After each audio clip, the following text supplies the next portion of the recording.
OK, so why isn't it clicking with Harry Kane up top at this moment in time? Stuart Pearce, the England legend, is alongside us. Alex Crook, talkSPORTS chief football correspondent, is here to analyse it as well. He got an ankle knock in March. Do you think it's a fitness issue that he's having, or do you think that it is the product of a long, hard season and some very ropey pitches? I think there's a multitude of things. I don't think the supply line from the team have been great for a centre forward. I really don't. Too often I've got a little bit frustrated when we've got the ball into wide areas and not crossed it for a centre forward to get on the end of it. So I think that's played its part. He doesn't look as dynamic as I've seen him. I know he's not a dynamic type of player, but I've not seen him look as dynamic as he has done before. And the thing that we don't know, and we surmise that there is an injury, an underlying injury that is causing him a problem as part of this. We've been talking about this in the podcast, which comes out tomorrow, Euros All Access, and you think the biggest call that actually that Gareth Southgate has got to make is that over Harry Kane or Ivan Toney. Now, I don't think anybody actually believes that he's going to drop his captain, no. But you think that Toney has done enough to suggest that he is the first cab off the rank should there be a continued downward sort of trend in terms of Kane's performances? Yeah, I think that's pretty clear. Was it Denmark that Ollie Watkins came on against and made a bit of a difference, actually, just in terms of stretching their defence. But obviously he's trusted Toney in the 2 knockout games, and I think Toney has made an impact with his presence, and certainly has asked probably more questions of the Slovakian and the Swiss defence than Harry Kane has. But he's not going to drop Harry Kane. This is someone who scored 50 goals this season for club and country, someone who's led by example when it comes to England, and someone who more often than not comes up with big goals in big games. So he's going to start Harry Kane. How fit is he? I guess that's a question that Gareth Southgate will have to answer. But I'd be amazed, Stuart, if he's not first name on the team sheet. Yeah. Assuming he gets over that knock. I think the only judgment call for me, I think 10 out of the 11 are nailed on. I think it's Konsa or Gahey. Which way do you go on that? Same system, back 3 again against the Dutch? Well, I tell you what, it improved us. We played a lot better playing out from the back, without a doubt. The beauty of the starting lineup, you can easily just juggle it round, put Trippier back in at sort of left back, and go to a flat back 4 if you like. Well, really, with it was only one personnel. change. It was one change. Exactly. Really? I mean, it wasn't a personnel change; it was a system change. Yes. But it looked to me as if they had greater balance. Yep. It gave Saka great freedom to get up on the right-hand side, and it had meant that there was more protection for the wing backs. I thought Trippier did well actually getting up on that left-hand side, and they looked more in control of the game. There was a clarity about how they were playing. We've talked about the idea of them beating the press with Jordan Pickford's long ball over the top of the Swiss pressure. But instead of, whereas previously I think that has happened because of desperation or because of not knowing what to do, it looked like that was all within the plan yesterday. It certainly did. As I say, we played a couple of decent cultured balls over the press as such, which was a real frustration to me in the previous games, because I think we tried to play through no matter what. And when you look at it, you've got, and there's been a lot of talk about it pre-tournament, about Foden and Bellingham playing as 2 number 10s. That's what we got, albeit they had freedom to go anywhere on the pitch, and often did. And they did, yeah. I worried actually in the build-up to the game that maybe it might be a little bit too congested in that central midfield area, because you had Rice, Mainu, Bellingham, Foden, all sort of in the same sort of space. And Kane loves to drop deep into that as well. So I wondered if that would be an issue. But actually it wasn't, because of the mobility that both those two, Foden and Bellingham, showed. Yeah, I think I still prefer Harry Kane to play as the number 9. I think he spent too much of this tournament dropping deep into midfield. And you talk about the supply line into the box. There was one move yesterday where they broke down the left-hand side, England, and Harry Kane was behind 3 of his teammates who were busting a gut to get on the end of it. Look at the opportunities. You want your striker in the box. Look at the opportunities that Saka got when he got down to the byline and cut the ball back several times, and there was no one in the penalty area. Exactly. So I think that's something that Gareth has got to resolve. There's more than enough midfielders in the team now that Harry Kane doesn't need to keep dropping as deep as he is. I'll ask you both a question. Who do you expect to be in the box when Saka breaks to the byline like he did? Bellingham, Kane, Foden. And maybe the opposite wing back potentially to shut the back door. And by the way, Trippier did that. He got in at the back post a couple of times as well. So they're the 4 players that you expect. You've got to break your neck to get in there. Now, are they spending too much time in the build? All of them. and I include Kane in that, maybe, but certainly the other two, like to drop, like to get on the ball a little bit, and then by the time it gets out to Saka, they can't get into the box. I think there's been times when Bellingham's tried to do too much of that as well, when actually, again, he's so good arriving late into the penalty area. Just do that and let somebody else have the ball in midfield. How do you stop them from playing too much in the build? I think what you've got to do is, and it's probably something we highlighted in commentary yesterday, when our three central defenders were on the build-up, I'm saying to Declan Rice, do not come beyond their forward line, their front three. Stay that side of it. Right. Also, as well, their midfield, you are going to have to, I would always give the information to Foden and Bellingham, at least one of you has got to stay beyond their midfield to cause a problem to their central defenders. If they both come the other side of that, all of a sudden everything's in the eye line of the midfield and they don't cause a problem. Sometimes you just got to be patient, and it's the hardest thing in the world. Brian Clough used to say to us, the hardest thing in the world to do on a football pitch is stand still. And sometimes that is the most beneficial thing to do. Exactly. Look at Lionel Messi does that brilliantly, especially at the World Cup brilliantly. More to come on England's performance. 03717 223344. If you want to get involved, we'd love to hear from you. Was ist das? talkSPORT?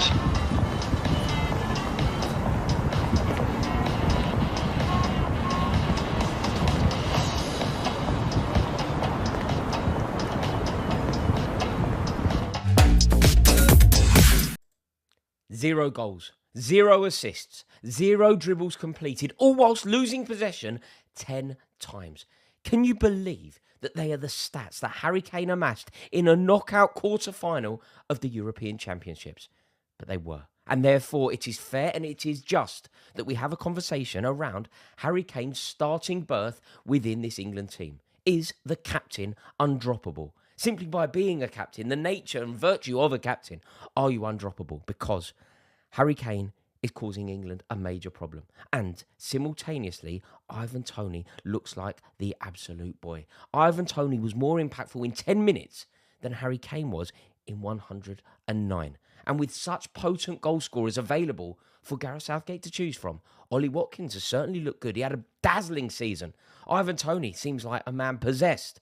How can Harry Kane legitimately keep his place in the team? He doesn't look fit. He doesn't look hungry. He looks totally immobile. And this isn't nice for me. I don't like saying these words. I love Harry Kane. I rate Harry Kane so highly. Everyone who has ever watched me ever speak about football knows that I think Harry Kane is truly world class. I think it is undoubted that he is England's best player in this team. In fact, I think we could go a step further. I think you could easily argue that Harry Kane is the best footballer at this tournament. Look at the season that he had for Bayern Munich, scoring basically 50 goals. He's Tottenham's top ever goal scorer. He's England's top ever goal scorer. He is proven at tournament level. But, and this is a huge, huge but, his performances at this tournament have been so below par that it is now legitimate to ask, should the ponderous Harry Kane start for England?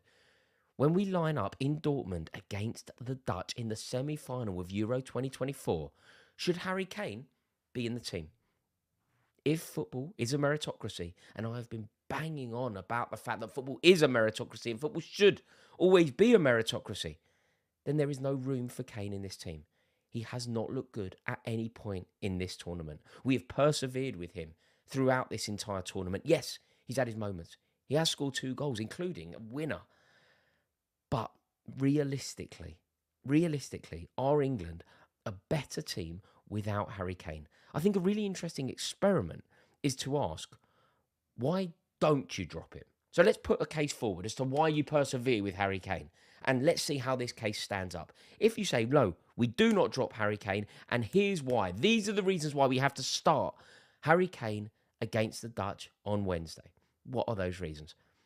I mean, past performance is relevant. It's not hugely weighty. It's not one of the major reasons why you would start a player, but performing for England, winning a World Cup Golden Boot in the past, scoring goals for England at every major tournament that he's played.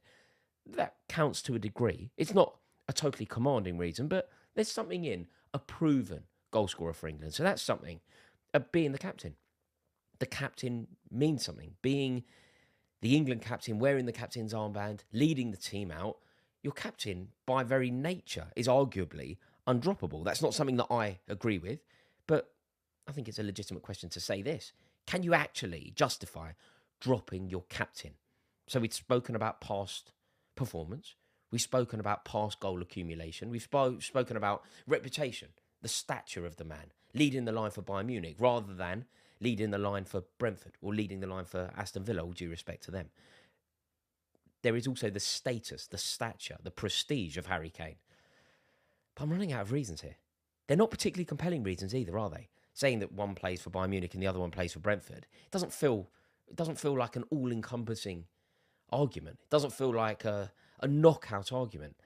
And ultimately, Harry Kane, he doesn't look fit. And the things that we know Harry Kane excels at, you know, the stuff that we know Harry Kane shines at, his touch, his vision, his control of the ball, his weight of pass, all of that has just been so off. His touch is simply all over the place.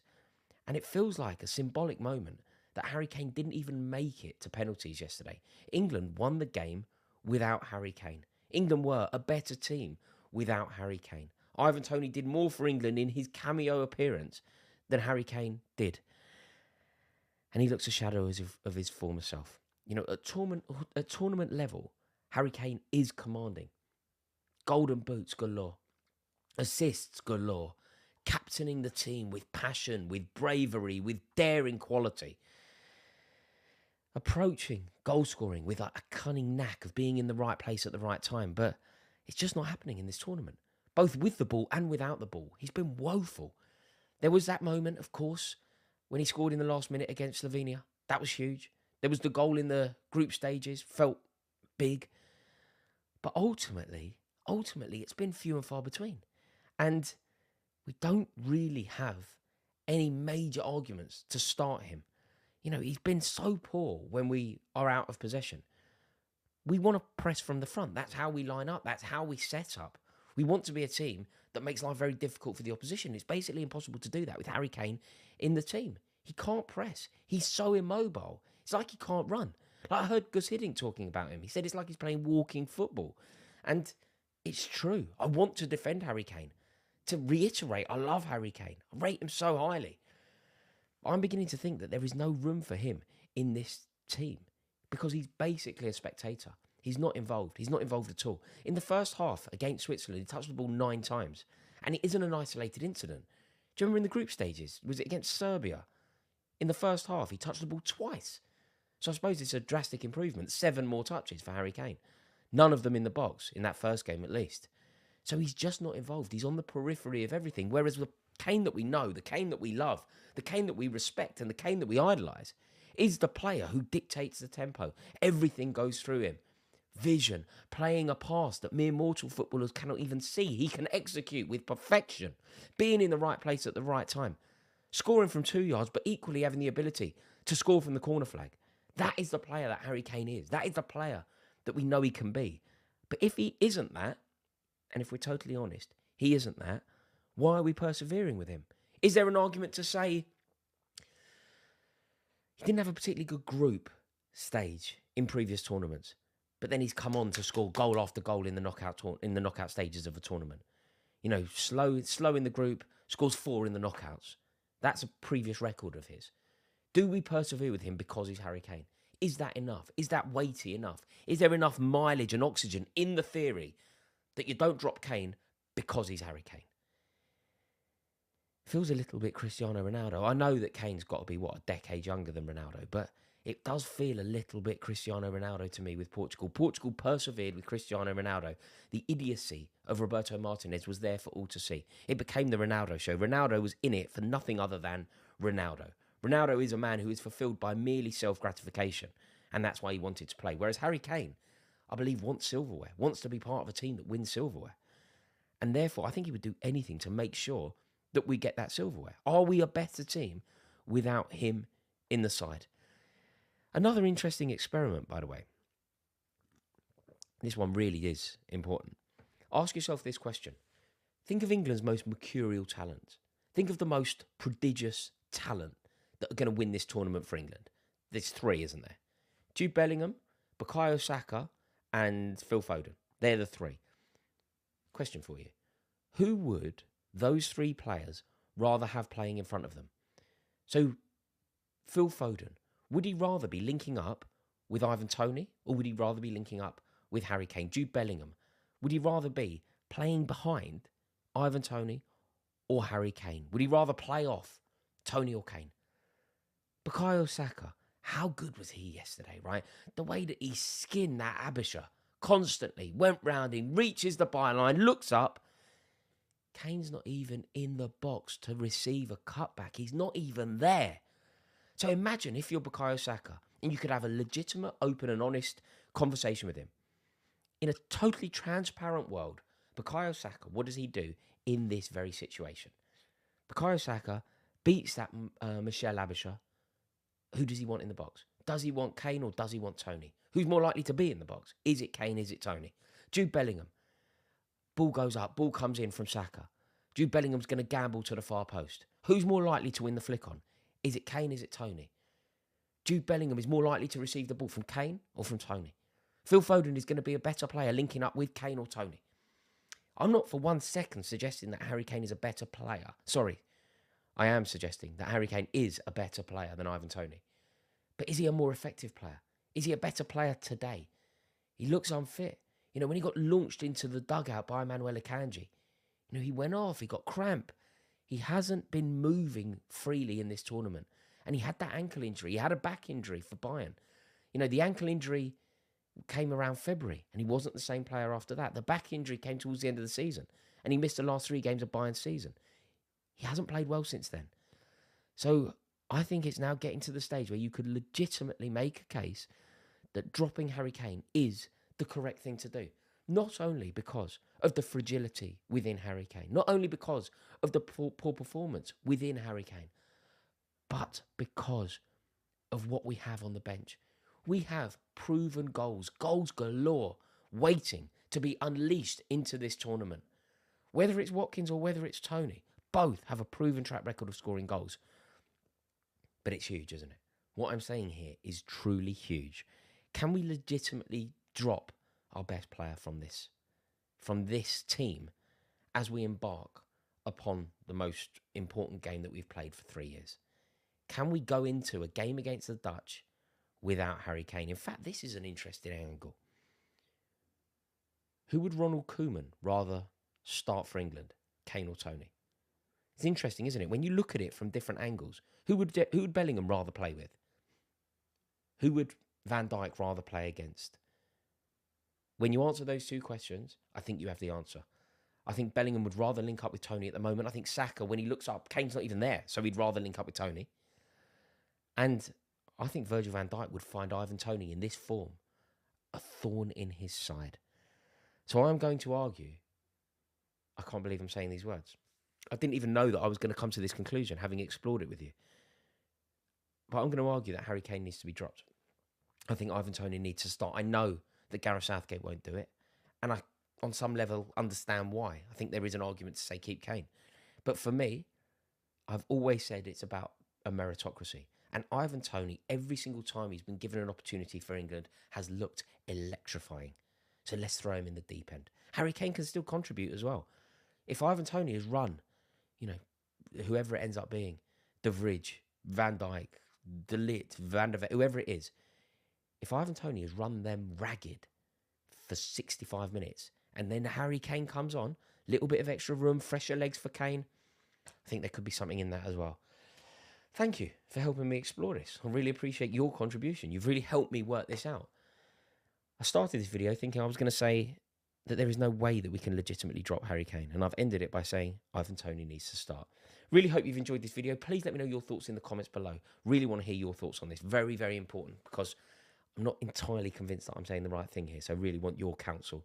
Thank you for watching. Please give it a like if you've enjoyed the video. And please do click subscribe. I would love to welcome you into this community. I love what we're building here. Your opinion means the world to me. So please do consider clicking subscribe. Thank you so much for watching. Have yourselves a wonderful night in a bit. Cheers. Ta-da.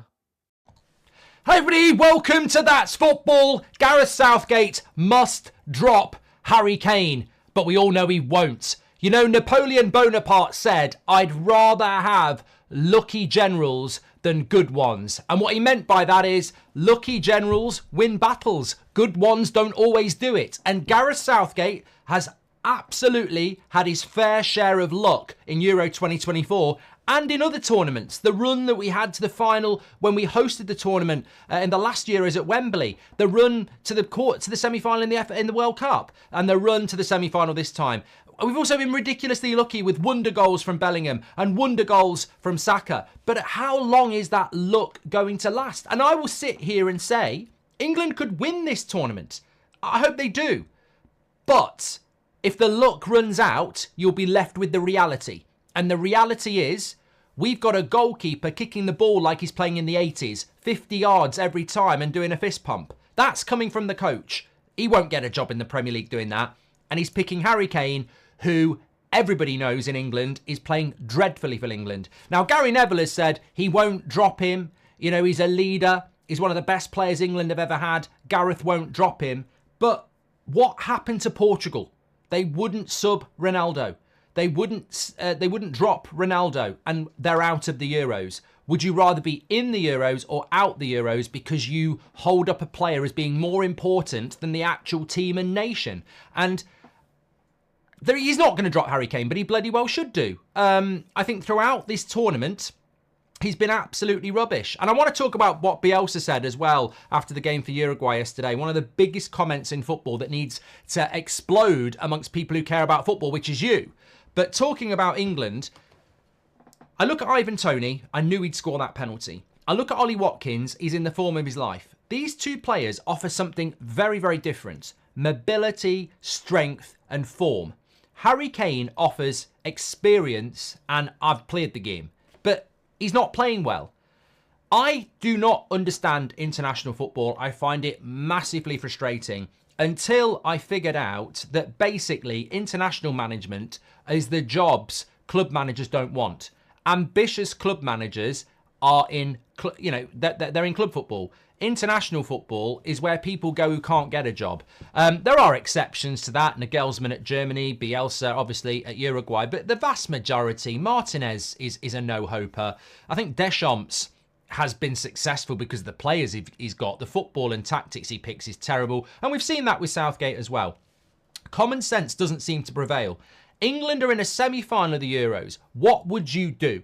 We can talk about Trent and why he's not playing. And, it is baffling. Trent was the guy who got us through. Toney got us through. Cole Palmer got us through. How many of them will actually start on Wednesday? Probably none. Because in club football, Pep Guardiola or Jurgen Klopp, they're going to start Toney on Wednesday. They're going to find a place for Palmer on Wednesday. They're certainly going to start Trent. But Southgate's going to focus on mates rates. He's going to focus on nepotism.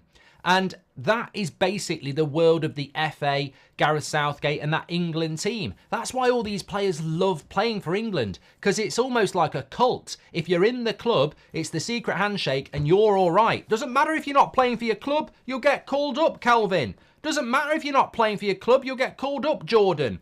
Doesn't matter if Toney and Watkins are better than you, Harry. You're in the club, and that might be enough for England to find a way to win this tournament. But how's about being surer? How's about doing something really novel like club managers do and picking your best players and kicking people up the arse and making them know that...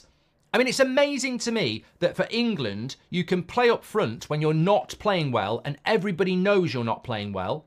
And yet, if he was playing for Bayern Munich, he'd be on the bench. If he was playing for Man City, he'd be on the bench. If he was playing for Real Madrid, he'd be on the bench. But play for your country in a major tournament, it's fine. It's not that important. You just keep trying your best. And for everybody who says, wow, he scored the goal against Slovakia. Mate, Toney scores that goal. Watkins scores that goal. I score that goal. It's right place, right time. And people can say, well, it's not. Harry Kane's positional sense is brilliant. What? From a corner, he stood on the 6-yard box centrally and the ball lands on his head. I can't buy into that nonsense that if Harry Kane wasn't on the pitch against Slovakia, we wouldn't have gone through. Come on. So we're keeping him on for 120 minutes to score a tap-in. And you're telling me Watkins and Toney wouldn't do that? And what about we might not have been in extra time if we'd had a striker that can get in behind and run the channel and stretch their defence? Harry Kane, at times at the moment, and I'll say it, I'm not anti-Harry Kane. He's world class. He's just not fit, or something's not right. He's not in form. He's not fit. He shouldn't be starting for England. You take Harry Kane out of that team and you put Ivan Toney up front, or you put Ollie Watkins up front against the Netherlands. It's a whole different game. A whole different game. You're going to stretch Van Dijk. You're going to stretch De Vrij. You're going to push that defensive line back. You're going to create the space for Bellingham and Foden. But with Harry Kane there, you know, and Neville's right, he's been dropping in for years, so anybody who's going on about Harry Kane dropping back too much, he's always done it. That's what he does. That's why he gets goals and assists. He was doing it at Spurs, he does it at Bayern. But it's a problem. I was watching him against the Swiss. He was at centre-back. The amount of times he was behind Bellingham and Foden, and people say he's dropping in so that they can make runs in behind. Oh yeah, because Phil Foden and Jude Bellingham are well known for sprinting in behind. And also, did you notice the Swiss defenders don't follow Harry Kane? So he's not pulling centre-backs out of position. It's easy to play against Kane, and that's why we're not scoring many goals. In 2 games in 90 minutes, our last 2 games in 90 minutes, we've created 2 shots on target in 2 games. It's abysmal with the talent that we've got. I'm telling you now, if you could take Bellingham and Foden and let them speak freely and say, would you rather have Toney and Watkins in front of you or Kane? They would say Watkins, Toney, because they're not going to come into my space and they're going to make runs that are going to make me look good. Whereas Harry Kane is just going to keep dropping in. We can win this Euros. We can win this Euros, but it's absolutely nailed on that Harry Kane needs dropping. And you can't just, you know, I was listening to what Neville said. That's not, Gary, that's not right. And you know it's not right. And I know, Neville didn't say whether he'd drop him or not. He said Southgate won't drop him, but we should be saying he should. This is the semi-finals of the Euros. Neville's never seen England win anything in his lifetime, and he's touching 50. I've never seen any England win anything in my life, and I'm in my 40s. You know, we should be winning this tournament. Look at the squad. And you're telling me that we might not win it because the guy in charge is just going to pick his mates. Like, we should be managing this team without emotion and with intelligence. Ivan Toney's done enough in the last 2 games to start that game, and Kane's done enough in the last 2 games to start from the bench. It's not that deep. And yet, everybody on the mainstream is just going, yeah, he's not going to do it. We won't talk about it because he's not going to do it. You should. That's your bloody job. That's your bloody job, man. Your job on mainstream media with millions watching is to actually have the conversation. Harry Kane shouldn't be starting. Ivan Toney should. You can't just go, well, Gareth won't do it. You know, I might get an interview out the overlap. No, do your bloody job. Like, say, this is a semi-final of the Euros. And we're saying, well, he won't drop Kane. Like, if it was Manchester United, you'd have something to say. If Man United was starting and really out of form Højlund and Xerxes was ready to play if he was there, they'd be going mad, he can't play. People do it with Rashford all the time. Rashford can't start the final, he's been rubbish. You can't pick on reputation. Absolutely correct. But when it's England, oh, we can't do it because it's Sir Harry Kane. You know, Harry Kane can't be dropped. He should be dropped. And guess what? If you drop him, and for 60 minutes, Toney doesn't do that well, and you bring Harry Kane on for the last half an hour, I guarantee you'll get a better Harry Kane. It ain't bloody rocket science, but nobody wants to have the conversation. And I said this yesterday. All I'm bothered about, selfishly, is England winning the tournament for me. I don't care about what Gareth Southgate does if he wins it. If he gets a knighthood, well done. I don't care if one of the players want to go, and all to you, all the doubters, have that. I won't be listening. As soon as the final whistle goes and we've lifted the trophy, I'm having a party. You know, get the hot tub, get the fountains out. We're having a party. I don't care. Southgate can go and do his coach. I won't watch it. I, as an English person, will watch England win a tournament for the first time in my life. It's ridiculously selfish. So I will moan about the team, and I will moan about the luck, and I will moan about the mistake, because we have an opportunity here, and the only way we're not going to win it is if Southgate does what he normally does and pick his mates. I'm not interested in nepotism at this point. I want to put the best team on the pitch and win the game. And I'm telling you now, Cole Palmer should be starting. Kane should be dropped. I'd find a way for Trent as well. And Mainu shouldn't be the first sub just because he's a kid. Pick your best players, put them on the pitch. It's funny how Jude Bellingham can't play against Declan Rice when we're starting a game, but suddenly when you need another attacker on, Jude Bellingham can go and play next to Rice. All tournament we've been told you can't play Rice next to Bellingham, even though that's what we wanted to start with. But when we need to make subs, oh, Bellingham's happy to go and play there then, just to stay on the pitch, isn't he, Gareth? Because that's, you daren't take him off. Like, Mainu shouldn't have been took off. These things need calling out. We can beat the Dutch and we can have a go in the final. But why is it okay to pick players that aren't playing well? I don't get it. I really don't. Pick your best players. Because you know what? If you did drop Kane or whoever else, and then after an hour, the replacement doesn't do well, you bring that player on, they come on with a different mentality, realising they might need to play well to keep their place. But you know what? It happens in club football. It doesn't happen in international football. Give me your thoughts on that. Also, this is really important to me. This is really important to me. It's a bit niche at the end of the video, but I listened to an interview from Bielsa, the Uruguay manager, formerly of Leeds. Always said to people when Bielsa was at Leeds, and I don't like Leeds, if you want to watch a game of football, just watch Leeds. The way he plays the game, it's just so entertaining. Don't always win. Sometimes they get battered. He said this: in years to come, the number of footballers worth watching will be less and less, and football will become less enjoyable. That should be a statement that goes up with the greats. He's so right. He is so right. We've been talking about this on this channel for a very long time. I would love it to hit the ears of people who listen in the game. Pep Guardiola is a fantastic coach, but he is massively responsible for the degradation of football. It has become systematic. It has become passing between the lines. It has become less individualistic. Football has become too formulaic. You look at the game yesterday. Switzerland's system was copied by Southgate, and it nullified the game. And it nullified the game because Switzerland have a system, and England mirrored it, and they cancelled each other out. Where was the player to pick the ball up and shoot from 40 yards into the top corner? Where was the player to take 3 or 4 players on and try and make things happen? We used to have this. I used to watch the Premier League 20 years ago, and goal of the month would be incredible. You'd have people scoring volleys from 30 yards. You'd have people skipping past 4 or 5 players and dinking it over the goalkeeper. It's rare now. You know, you think about Messi 10 years ago and some of the goals he was scoring for Barcelona. We don't see that anymore. One, because Messi's not there anymore. Ronaldo's not there anymore. But there's no one coming through allowed to do it. Because I tell you what, and look, one moment can symbolise football. Kyle Walker was at right back for Man City last season. In front of him was a slow player. I can't remember who they were playing. It was a slow player, and behind them was 40 yards of space to get in. He could have knocked that ball past him, beaten him easily over 10 yards, and he's in. He sees it, and then his instructions kick in. He turns around and passes it back to the centre-back, who tries to pass through the lines. Football is dying as an entertainment sport because it has become so formulaic. Everybody presses from the front. Everybody plays a high line. Everybody tries to pass between the lines. There is no individualism, and Bielsa is correct.